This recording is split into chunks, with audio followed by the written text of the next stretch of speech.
Meditación de Jueves Santo. Hoy celebramos el Jueves Santo, día de la Cena del Señor, 6 de abril del año 30 después de Cristo. Hoy conmemoramos agradecidos a Jesús por la institución de la Eucaristía, el sacerdocio y la enseñanza que nos dejó con el lavatorio de los pies. Los discípulos prepararon la cena pascual, durante la cual los judíos no comían sentados como nosotros a una mesa, sino reclinados sobre almohadones, costumbre que tiene su origen en Persia siglos antes, que después asumieron los griegos y finalmente asumida por los palestinos, el pueblo judío. Pero solo los hombres libres podían reclinarse en la cena pascual, jamás un esclavo o un siervo. En el Evangelio de Juan, la institución de la Eucaristía y del sacerdocio es introducida por una acción que Jesús comienza sin decir una palabra, hasta que Pedro no soportó más y dio rienda suelta a sus sentimientos. Juan nos dice que Jesús durante la cena, no antes como preparación ni después, se levantó, dejó sus vestiduras, el manto y la túnica sobre el almohadón, quedando frente a sus mudos discípulos en paños menores, una especie de chiripá unisex llamado perixoma, de libres y esclavos. Se coloca un guardapolvo de siervos o esclavos con un cinto, se ciñe una toalla y comienza a lavar los pies a sus mudos y sorprendidos discípulos. En toda cena judía siempre había agua y palanganas para las abluciones y por si llegaba alguien. Imaginamos a Jesús pasando por detrás del semicírculo de los apóstoles mudos, hasta que llegó a Pedro, que no pudo soportar que Jesús el Maestro se humillara lavándole los pies a él. «Tú, Señor, ¿me vas a lavar los pies a mí?». Jesús le dice que ahora no comprende, pero que lo comprenderá después. Pero Pedro defiende sus convicciones. «Tú jamás me lavarás los pies a mí».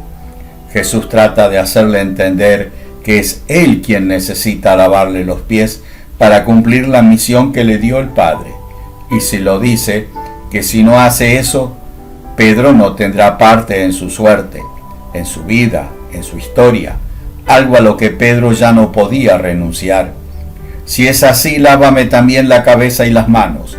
Pero Jesús trata de explicarle que no es un baño higiénico o de preparación a una fiesta, cosa que ya habían hecho todos, sino de un significado espiritual. Ya estaban limpios de cuerpo porque se habían bañado, y de alma porque aceptaban y confiaban en Jesús, menos uno, el que lo iba a entregar, precisamente porque no confiaba en Jesús, sino en sus propias ideas y sus planes. Los discípulos sabían que los sumos sacerdotes en el templo, antes de una ceremonia, se lavaban los pies y las manos para no olvidar que a Dios y a los hermanos los tenemos que servir limpios de cuerpo y de alma. Pero aquí el que los lavaba era Jesús y era el Maestro, era todo para ellos, era Él quien los purificaba. Cuando terminó, Jesús volvió a ponerse la túnica y el manto, pero sin sacarse el guardapolvo del esclavo, y pregunta: ¿comprenden lo que acabo de hacer con ustedes? Si yo, que soy el Señor y el Maestro, títulos mesiánicos, les he lavado los pies, también ustedes deben lavarse los pies los unos a los otros. Les he dado el ejemplo para que ustedes hagan lo mismo.